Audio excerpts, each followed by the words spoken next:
Assalamualaikum warahmatullahi wabarakatuh. Salam sejahtera untuk kita semua.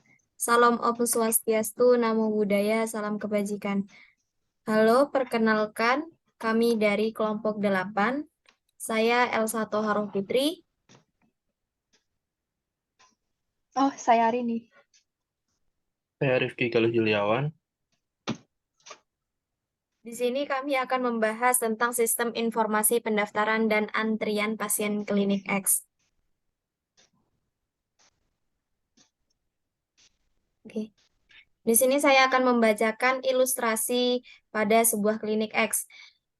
Diilustrasikan pada sebuah klinik, misalkan klinik X yang sistem administrasi dan data rekam medik pasiennya masih bersifat manual atau belum terkomputerisasi.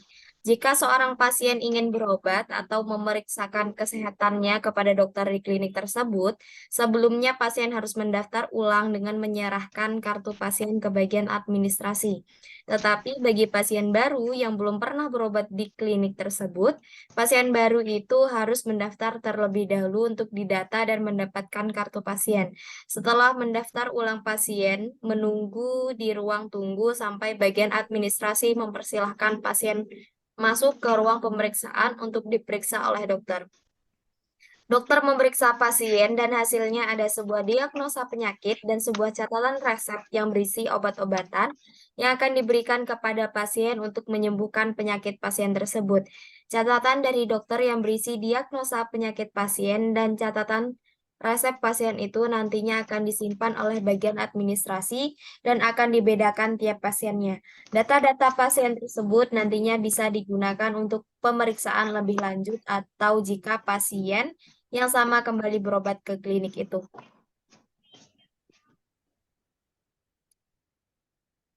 Di sini eh, akan dibacakan tentang flowchart ilustrasi proses bisnis klinik X. Pertama, pasien akan datang ke klinik tersebut. Jika itu pasien lama, maka pasien diharuskan untuk daftar ulang. Kemudian, pasien akan dicek rekam medis. Kemudian, pasien dipersilahkan untuk menunggu panggilan pemeriksaan.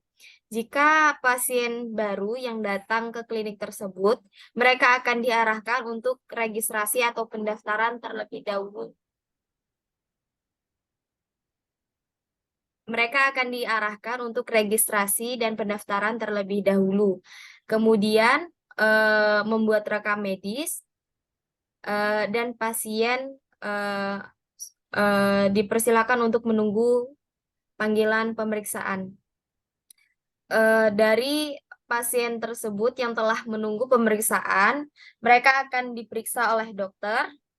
Kemudian dokter membuat diagnosa dan memberi resep obat.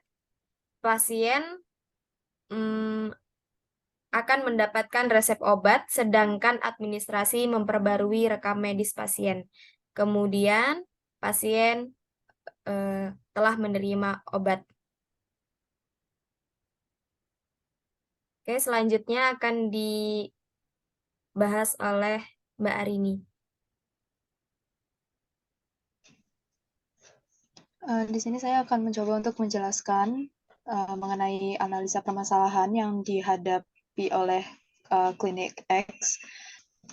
Pada klinik tersebut memiliki berbagai permasalahan, yaitu untuk masalah pertama, ternyata pasien itu diharuskan datang ke klinik dahulu untuk mengecek jadwal dokter.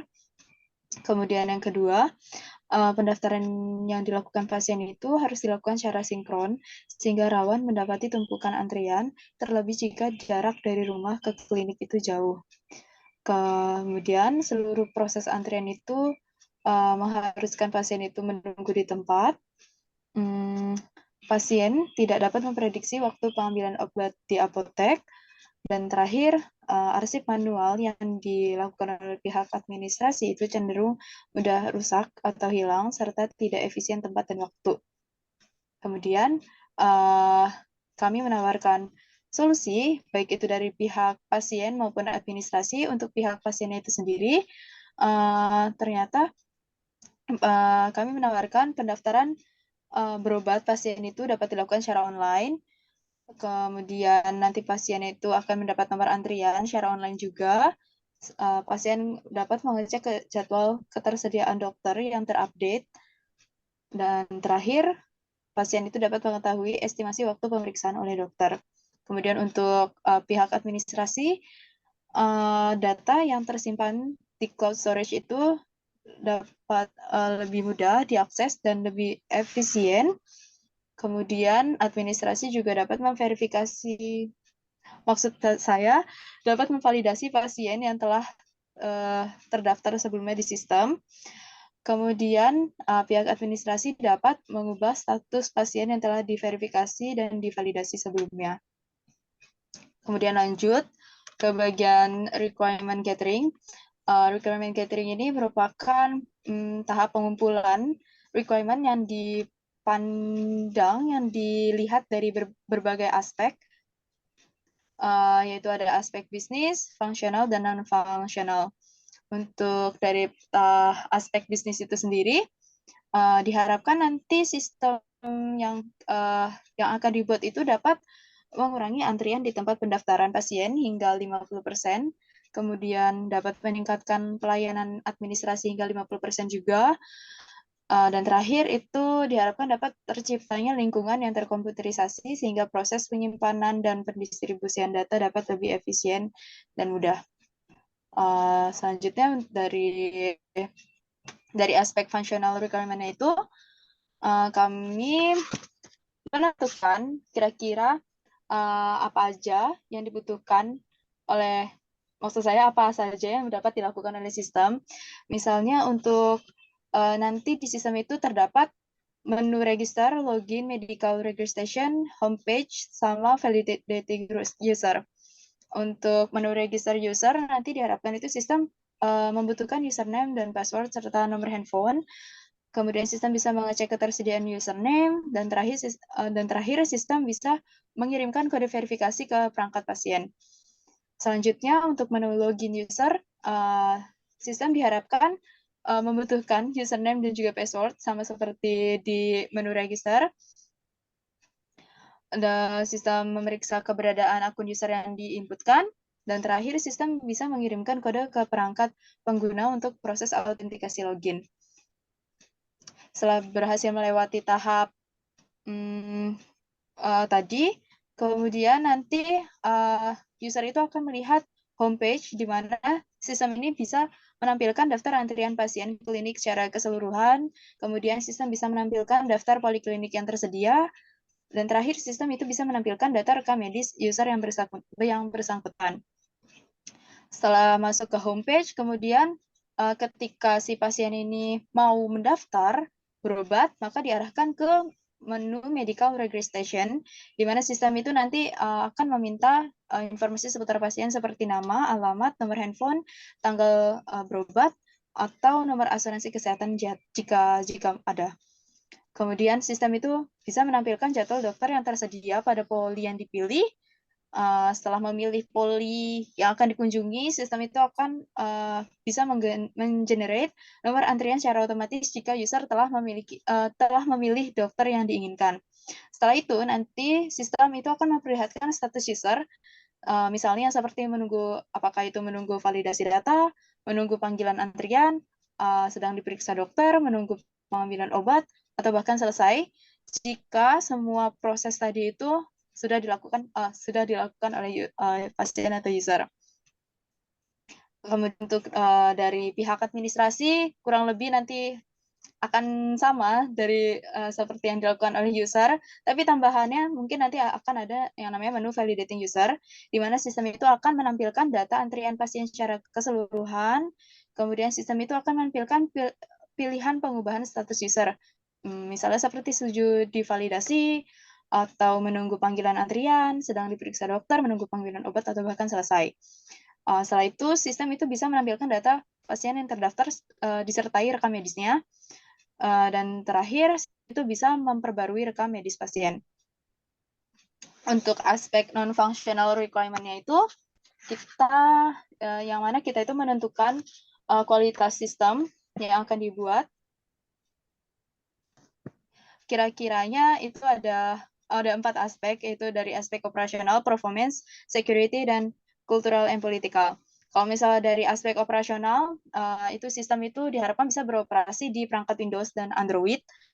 Kemudian untuk performance, sistem itu bisa mengirim pesan error saat user gagal registrasi dan login, mau itu user atau administrator nanti.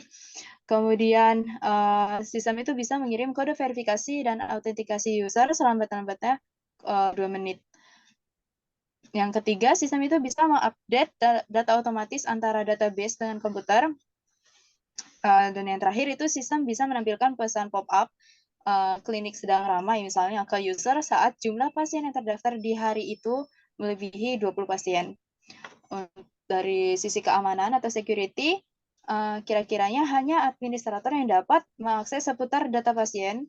Jadi administrator itu dia ini nanti cuma yang bisa melakukan create, update, dan delete. Dari usernya itu nanti nggak bisa kayak misalnya membuat rekam medis atau mengupdate rekam medisnya sendiri, bahkan menghapus rekam medisnya.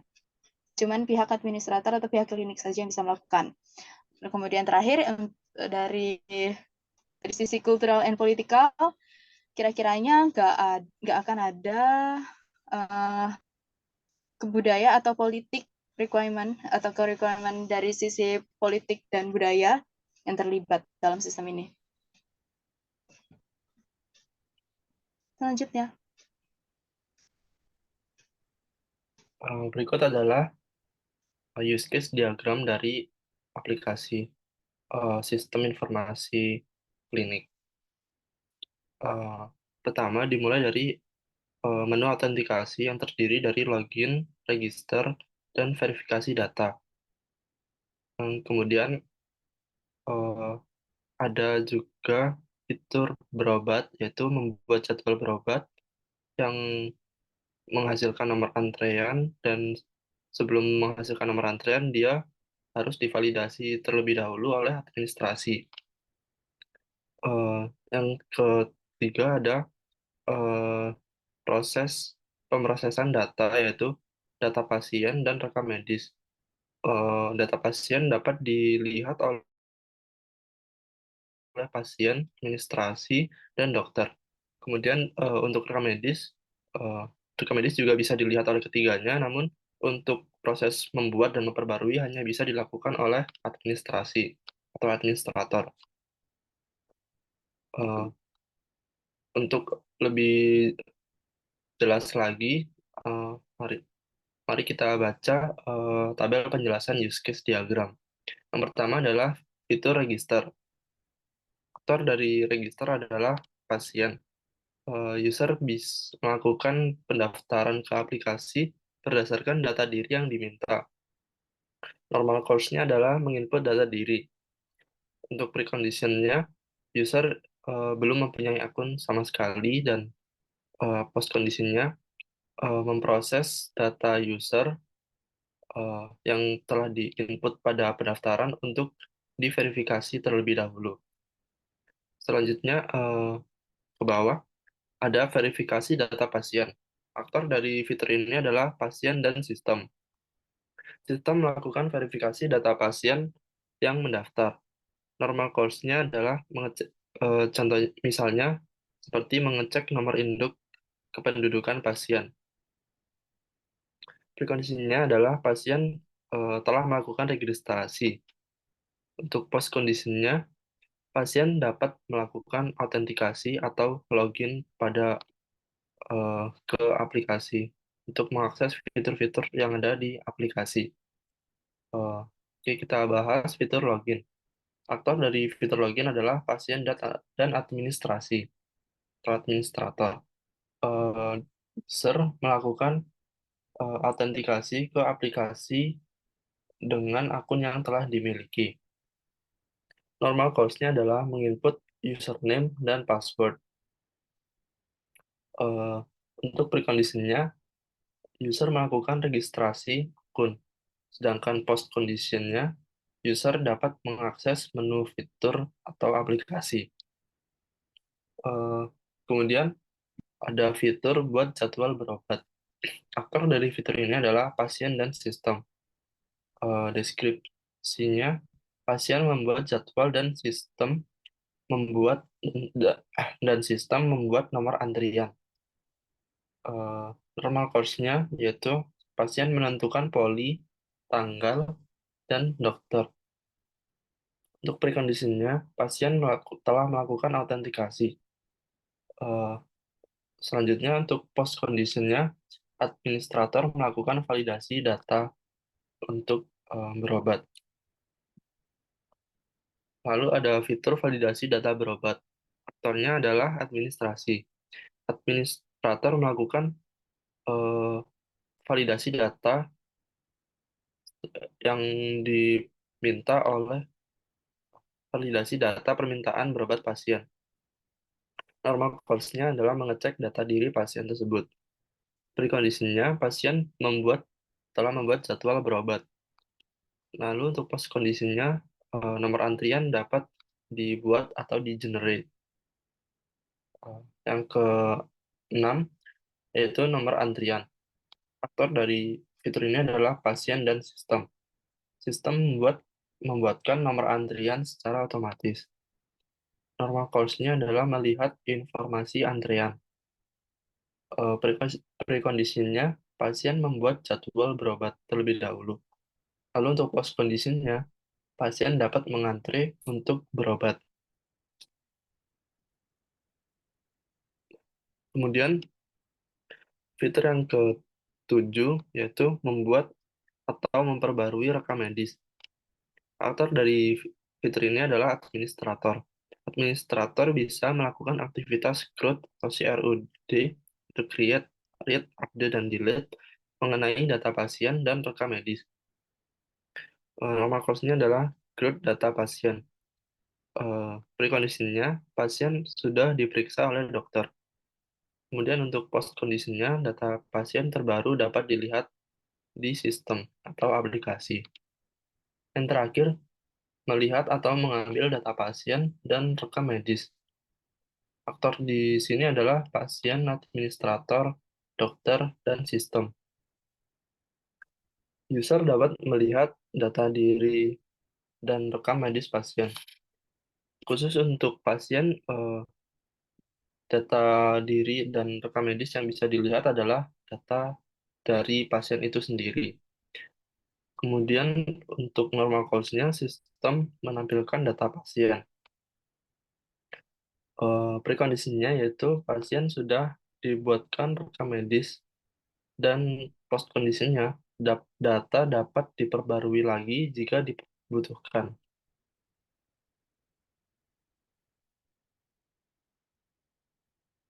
Oke, Selanjutnya lanjut. adalah activity diagram yang akan dibacakan oleh Kak Arini. Oke, lanjut. Di sini saya akan menjelaskan activity diagram dari sistem yang kami usulkan. Sistem nantinya sistem itu baru akan berjalan pada saat berjalan atau bekerja pada saat agak dikecilin lagi. Ya, segitu cukup. Terima kasih. Pasien itu melakukan login atau register ke aplikasi.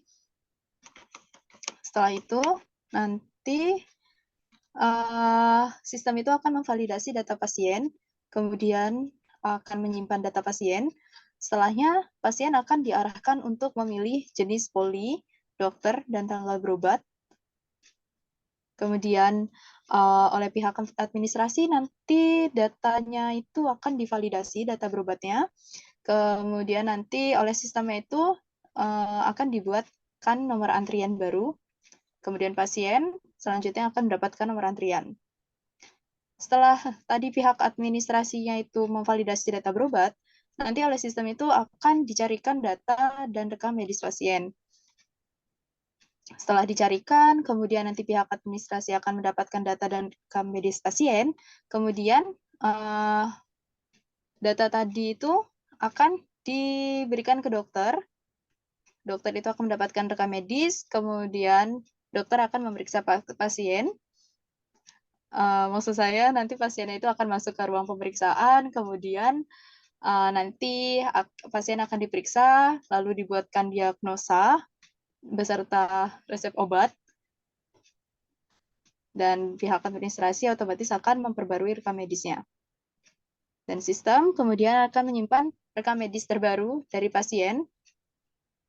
Pasien tadi juga mendapatkan resep obat oleh dokter. Lalu terakhir, pasien menerima obat. Kemudian sistem selesai. Terima Terima kasih. kasih. Tentunya dari presentasi yang telah kami buat, tidak luput dari kesalahan dan